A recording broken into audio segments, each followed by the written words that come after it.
Imos a falar do orzamento municipal. Como sabedes, hoxe remata o prazo para presentar emendas por parte dos grupos políticos a ese proxecto de orzamento de democracia orensana,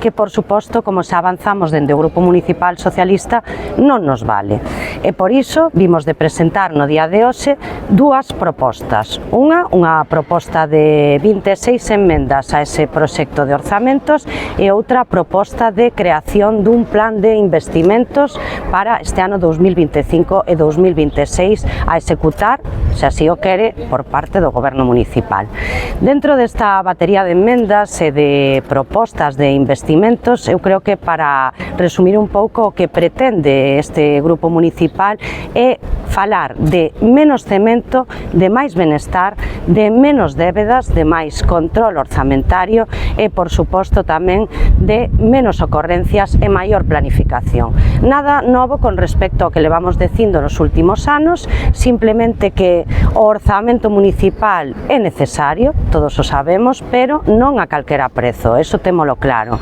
Si que é certo que nos imos aportar coa vontade constructiva de que se acepten as nosas emendas e poñendo, como sempre, unhas ideas claves sobre a mesa. Nas nosas emendas hai unha aposta clara polo benestar social, por incrementar partidas, como vimos dicindo nos últimos anos, para axudar as persoas que máis o necesitan na nosa cidade e as entidades sociais que fan maravillosamente o seu traballo tamén en Ourense. Por iso pediremos que se aumenten as partidas para axudas de libros e comedor, para emerxencias sociais, para as subvencións a entidades do terceiro sector, que, como sabedes, levan paralizadas todas estas partidas dende fai anos e son totalmente insuficientes, ademais de recuperar partidas noutras materias que vimos reivindicando todos estos anos, como son, por exemplo, en materia de igualdade, de voluntariado e de mocidade. Neste ámbito, no da mocidade, creemos que fai falta un impulso claro por parte do Goberno Municipal para levar adiante, por exemplo, entre outras cousas, un plan de saúde mental no Concello de Ourense ou tamén plans ou programas de educación afectivo-sexual na adolescencia, cousas que xa foron plantexadas polo Partido Socialista nos plenos que tiveron lugar nos últimos anos. Tamén queremos poñer en relevancia algo que denunciamos sistemáticamente nos últimos anos, que é o abandono claro dos nosos barrios e do rural, cun incremento de partidas para que tamén dende as asociacións de veciños e outros colectivos se plantexen obras necesarias para o mantemento e a recuperación destas zonas que sofren de primeira man o desleixo do goberno de Gonzalo Pérez Jácome. E, por suposto, eu creo que algo que levou por bandeira o Grupo Municipal Socialista e que debe estar neses orzamentos por fin é un plan municipal de vivenda real e efectivo dotado dunha contía orzamentaria importante, así como unha partida específica para a creación de refuxios climáticos nesta cidade e a remodelación de parques e zonas infantís que, como sabedes, pois non gozan de boa saúde nos últimos tempos, cando máis é necesario telas a dispor da cidadanía, ou tamén, entre outras cousas, un plan de turismo para a chegada da alta velocidade que segue sen estar nin esperarse por parte deste goberno e tamén para dinamizar o noso casco histórico. Ou, por exemplo, tamén, que é unha aposta que é firme e clara por parte deste grupo, que os espazos termais se aproveiten dunha maneira efectiva, que non teñamos, como a día de hoxe, o 80% das nosas pozas públicas pechadas e non só prohibidas para a cidadanía de Ourense, senón tamén para todos aqueles que veñen a facer turismo nestas e noutras datas. Así, a grosso modo, sería a batería de emendas do Grupo Municipal Socialista, que, xa digo, superan as 26 e, ademais, levan aparellado, como xa dixen, unha proposta de creación dun plan de investimentos. E por qué? Porque é moi fácil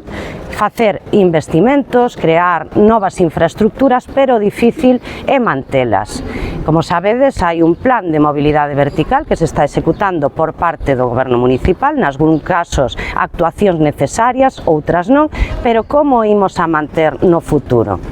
dá igual facer se non tes previsto ese mantemento. Nos consideramos que o primeiro que hai que facer é saber a liquidez real coa que conta o Concello de Ourense para, o primeiro, saldar as débedas cos traballadores e traballadoras públicos e, ademais, saldar as débedas cos proveedores. Nesa proposta que facemos, sería posible que o Concello de Ourense tivera no ano 2026 o período medio de pago por debaixo dos 30 días, ademais de poder ter aboadas todas esas débedas cos traballadores e traballadoras deste Concello, algo que consideramos que xa debía estar feito fai tempo, pero que é imprescindible para seguir a traballar. A partir de aí, por suposto, deberíamos facer un plan de investimentos en lugar de abocar o remanente de tesourería, que agora mesmo se falaba de 155 millóns de euros, a que o Goberno Municipal e Gonzalo Pérez Jácome plantese sistemáticamente e arroutadas modificacións orzamentarias de aquí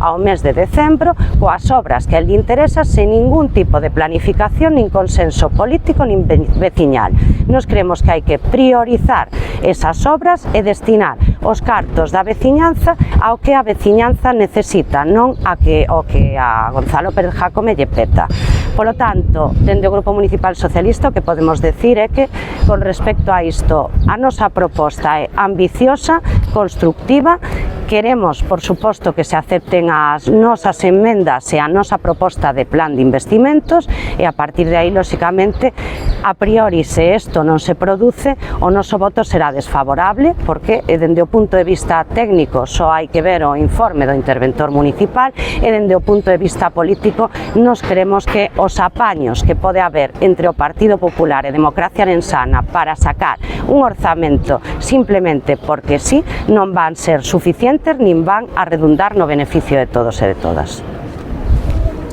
Temos máis ou menos xa despois o se pecha ese período de enmendas, temos xa máis ou menos a data na que este borrador orzamentario irá a pleno?